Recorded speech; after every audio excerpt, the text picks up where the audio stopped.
A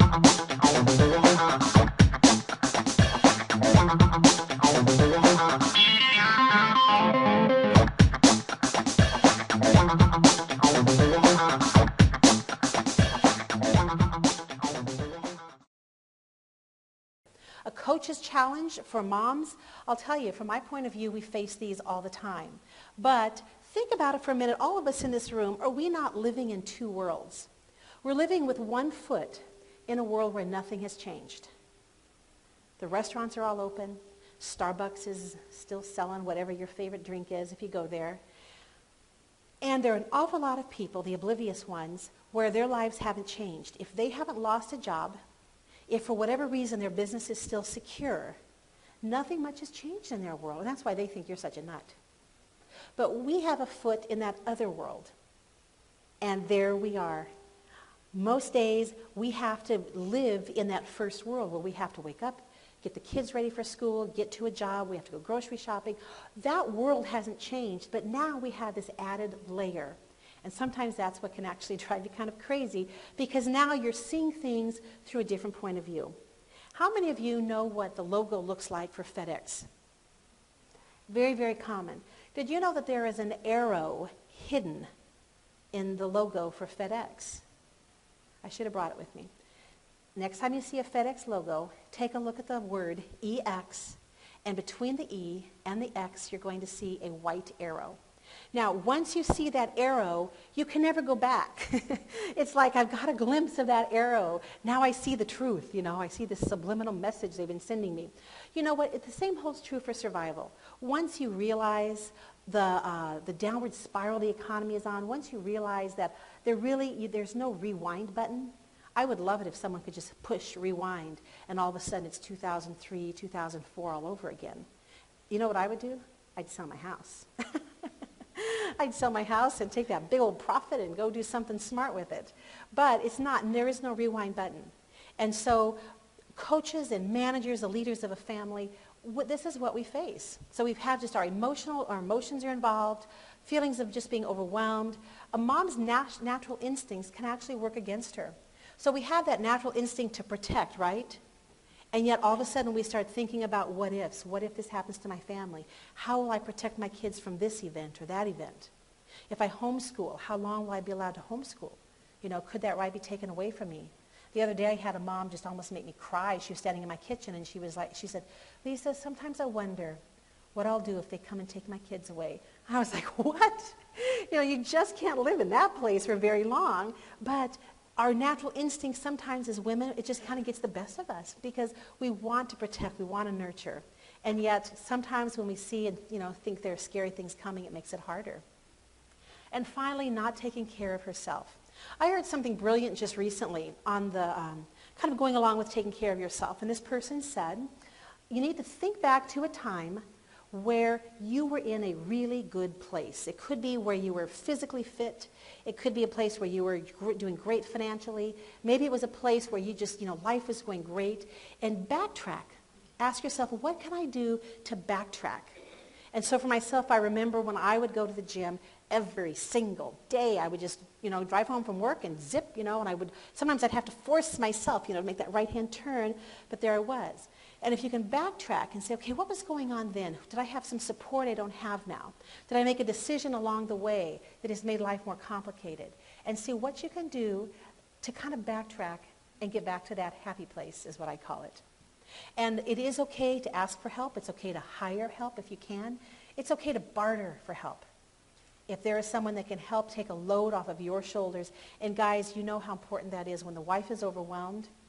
When mom is overwhelmed, it really just does make life very difficult for you too. Teamwork troubles. Whoops. I don't know how I go back. Arrow? There we go. Teamwork troubles. And this could be just a couple of attitude problems. Recently I heard one mom tell me they needed extra money. What time is it? 3 o'clock? Only 3 o'clock? 3 or 5, okay. Once I heard a mom tell me, Lisa, it's my husband's job to bring in the income. And they were struggling, they needed extra money. And I just looked at her and I was just appalled because her husband worked hours like from 9 a.m. to like 8 or 9. He works in the media. mainstream media. And he would come home really late, and I thought, well, when is he going to take on an extra job? And later on, he looked at me and said, Lisa, when does she expect me to do that? And it was just that attitude of should. You should be doing this. He should be doing that can create friction. And I will tell you, just from, a wife's point of view and a prepper's point of view, survival mom's point of view, this is no time to allow just those little problems to exist in your home. And if there's resentment and you're thinking, well, my husband should be doing this, decide if it really needs to be done, and if it isn't, just be at peace with it. Because I told my husband last week, we read something on Survival Blog about someone who had taken a horse trailer, maybe you read it, retrofitted it had electricity. I'm reading that, and I'm thinking, I wouldn't know where to start. I would not know where to start to do that. And I called him over. I said, honey, you read this is your job. So, I know what I don't know, and probably a lot of you do too. Men, you know what you don't know, and you can say, honey, this has to be your department. Okay, and vice versa. Teamwork troubles, just the other part of this would be, what if the wife's not on board? What if the husband's not on board? What if, you have a relationship with a great person, but they're not on board? Okay, let me just give you 2 or 3 tips for that. First of all, you have to make a choice, and that is, do you try to talk them into it? And the answer to that is no. Because when did you first come to realize you had to do this? Is it because someone told you had to? Or was it because you started realizing that things were going on and it was necessary? And it just has to be that dawning realization. What you can do, though, is start looking at natural disasters, things that are happening in the news, and just saying, what if that happened to us? What would our family do if we had to live without electricity? And you just kind of start at just a place where it's just very, there's the news, no one can deny it. And yeah, maybe, we may not have a tornado here, but what if something else happened? And then the biggest disaster that every family should prepare for, and that is every person in this room, the biggest disaster is a financial disaster. Sometimes we like to go off on this EMP thing, and we like to read some kind of disaster porn is what I call it, and these terrible things, and you just, you go through 1 second after, you go through Last Light, and you go through all of those books, and it's just like, you go to Amazon, what's another disastrous book I can read? And I think that, okay, I read more than my fair share also, but where was I going with that? Financial. Thank you. But you know what? A financial disaster could happen in your home this afternoon. A business could shut down. A company could decide to move elsewhere. Your job could be erased. And let's face it, we could wake up one of these mornings and your bank account has been devalued by half. Belarus, the citizens of Belarus, yes, it's a tiny country, and over near Russia, but they woke up to a devaluation of their currency just a few days ago. And that could happen. So if it does, you start thinking, well, what can I do? How could I kind of mitigate, the effects that disaster would have on my family? And I think there aren't very many people, even the most oblivious girlfriend, even the most, stubborn husband or whatever, who would say, no, we don't need to prepare for financial disaster. Because you know what? It really doesn't even matter how much money you have in your account. One of my very best friends is from a family that owns one of the largest privately owned corporations in our state. And they have had to do everything in their power to not shut down. They have laid off hundreds and hundreds and hundreds of people. It can happen to anyone. And in the days of Germany, during their days of hyperinflation, the group that was hit the hardest was the middle and upper middle class. The people at the far end of the scale that owned, their estates, they could afford to grow their food. They had people working for them and taking care of, life went on. At the bottom end, you had people who never did have much of anything. They were used to the hard scrabble type of life. But it was the ones in the middle, the ones that had been saving for retirement, the ones that had been doing everything right. Did you feel like that the last couple of years? We're doing everything right. We're the ones that have done everything just like we were told to do. And it was that group in the middle that was hit the hardest because they were not ready to just scrabble for the day-to-day necessities. And they were the ones that watched their savings just disappear. And so they're going back to convincing someone. If you can get your wife or a relative on board just for the financial part of it, and you start thinking, okay, what if the value of your bank account was cut in half? All of us saw, if you had any kind of retirement or investment account, what was it, 3 years ago, 4 years ago, all of a sudden the value just went down. It was like all of a sudden you open an envelope and what happened? What happened to that? That could happen again. And just remind them of that and say, well, what if we took some money and we bought it in things that cannot be devalued, like freeze-dried food. But that really is, if you can get someone on board to prepare for a financial disaster, they may not realize it, but they're preparing for other things as well. And finally, just kind of how to deal with family members that are just oblivious or in denial or just angry about the situation.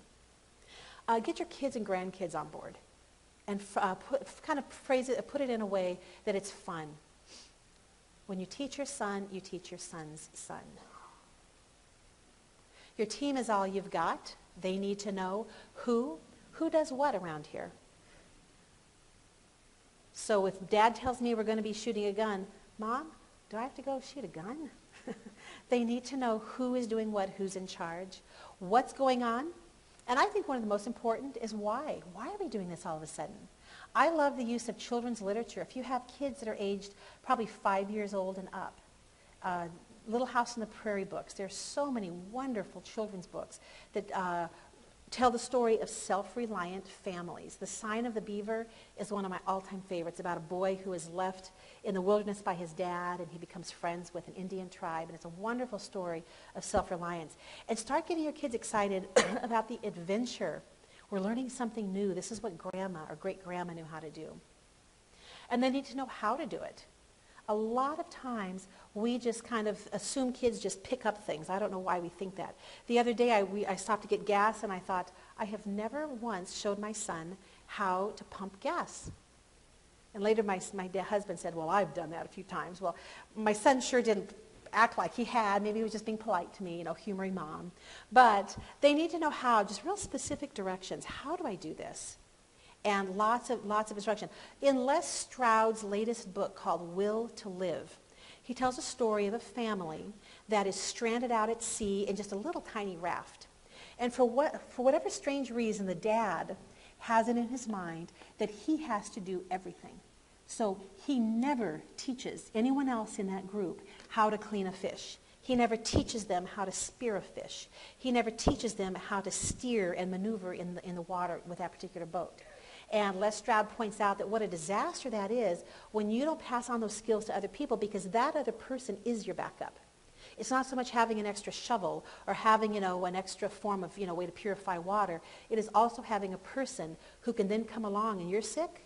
As parents, grandparents, don't we always assume we're going to be in the position of strength? I do. I can just picture myself, a pandemic, and here comes, Florence Nightingale.